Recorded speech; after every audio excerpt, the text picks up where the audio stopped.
नमस्कार, मु अध्यापक शंभु प्रसाद होता।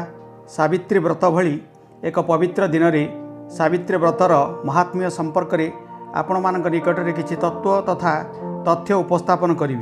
आशा मोर प्रियर माँ मौसी और भौणी मैंने यह आमूल चूल श्रवण करी भगवानंकर अपार करुणा प्राप्त हेबे।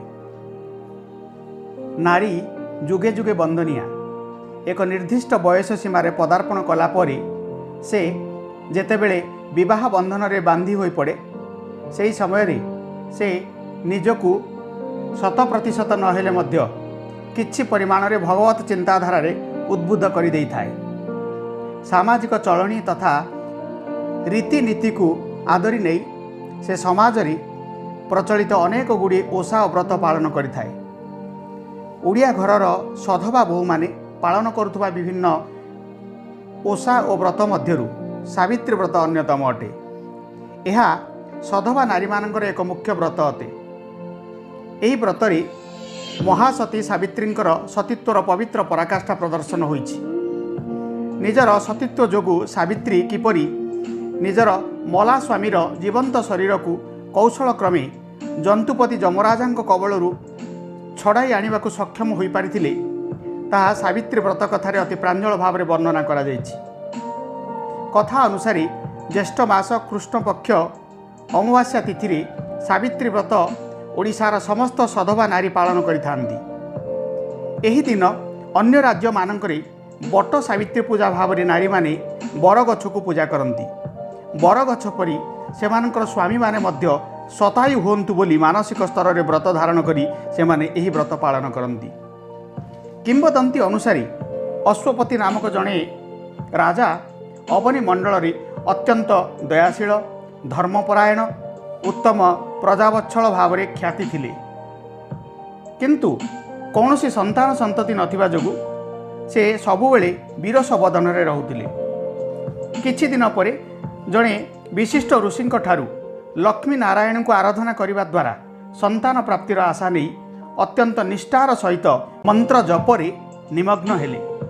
किछि दिन परे एक शुभ लग्न रे गोटे दुहिता जन्म नेला। सेही दुहिता सावित्रींक मंत्रर प्रभाव जन्मी थिबारु तांकर नाम सावित्री रखिबाकू राजा स्थिर कले। समयक्रमे सावित्री 18 वर्ष रे पदार्पण परे यौवनर पाददेश को स्पर्श कले। इति मध्यरे दिने सावित्री ऋषि आश्रम को ऋषि मानक सेवा करने को जीवा बाटरे जड़े पुरुष को देखिले।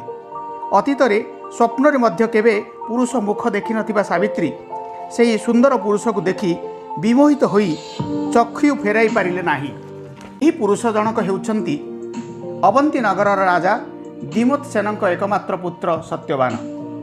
जदिओ सत्यवानंकर मात्र 1 वर्ष आयुष थिला तथापि सावित्री सत्यवानक छड़ा अन्य केउठी विवाह कले मु असती एवं दोचारुणी होइजिबी बोली नारदंकु कहिले। सावित्री को कथा सुनी नारद तथास्तु करी निज स्थान चलीगले। यापरे उभय सत्यवान और सावित्री विवाह कार्य संपन्न है। अत्यंत आनंद उल्लास सावित्री सासु ससुर और स्वामी को भक्ति करुथांती, किंतु से मन रखिथांती जे नारद मुनि बाणी अनुसार ज्येष्ठ मास कृष्ण पक्ष अमावास्या दिन सत्यवान आयुष शेष हेब। राति पाहिले ज्येष्ठ मास कृष्ण पक्ष अमावास्या। हठात सत्यवान पितामाता अनुमति क्रमे सावित्री को नहीं जंगल को फलमूल और काठ संग्रह पर बाहरी पड़े। हठात जंगल भितर सत्यवान को चारिआडे अंधार देखागला। सावित्री जानीपारे जे वर्तमान जमदूत माने सत्यवान शरीर को नेबापी आसिछंती, किंतु पतिव्रता सती शिरोमणि सावित्री तेजरी जमदूत माने सावित्री पाखक पशि पारे ना। से माने फेरी जाई जंतुपति जमराजा को सकल वृत्तांत कहवा परे निजे जमराजा से ही स्थान में प्रवेश कले एवं सावित्री को जन्म मरणर वृत्तांत संपर्क में बुझाई रोदन न करिबा पई कहिले। तत्संगे संगे सत्यवान शरीर को बांधि नहीं बाहरिले। किछि समय परे जमराजा पछकू चाहि देखन्ते सावित्री तांको पछ पछे आसुचंती एवं रोदन करी कहउचंती, हे जंतुपति जमराजा, मो स्वामी को आपण पुर को नहीं जाउछंती। स्वामी बिना ए संसार रे मोर आउ कौनसी कार्य नाही, तेणु मु मध्य मो स्वामी सहित तुम संग को जीवी। जमराजा सावित्री सतीपण तथा पतिव्रता गुण देखि सत्यवान शरीर व्यतीत अन्य किछि वर मागिबा सावित्री को अनुरोध कले। सावित्री प्रथम वर तांको ससुरंक चक्षुदान एवं राज्य प्रदान पाई थिला।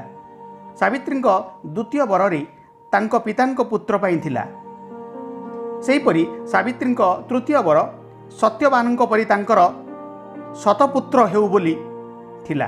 किंतु सावित्री भक्ति भाव में भोल होई सावित्री तृतीय वर को मध्य जंतुपति जमराजा तथास्तु कर देले। किंतु सत्यवानଙ୍କ व्यतीत मोर शतपुत्र किपरि संभव बोली सावित्री प्रश्न उठाइबा संगे संगे जमराजा स्तब्ध हो गले एवं तू तोर तीन कूल उद्धार करने संगे संगे मते मध्य विनय गुण रे पराजित कलु। यह कही जमराजा सत्यवान को सही स्थान रे छाड़ी चलीगले। जुग जुगांतरे तोर नाम ख्यात हेब एवं एही दिन तते जो नारी माने पूजा करिवे से माने धन धान्य रे पूर्णता लाभ सहित सधवा होई रहिबे बोली जमराजा वर दे चलीगले। एही कथा अनुसार जो नारी माने ज्येष्ठ मास कृष्ण पक्ष अमावास्या एही व्रत पालन करती से माने पतिव्रता महासती होई शेषर वैकुंठ प्राप्ति होती बोली पौराणिक मत रही। दीर्घ समय धरी मोर आदरणीय सधवा माँ भौणी और माउसी माने एहाकु शुणुथिबा जोगु मु सेमानक निकटरे चिरकृतज्ञ। धन्यवाद।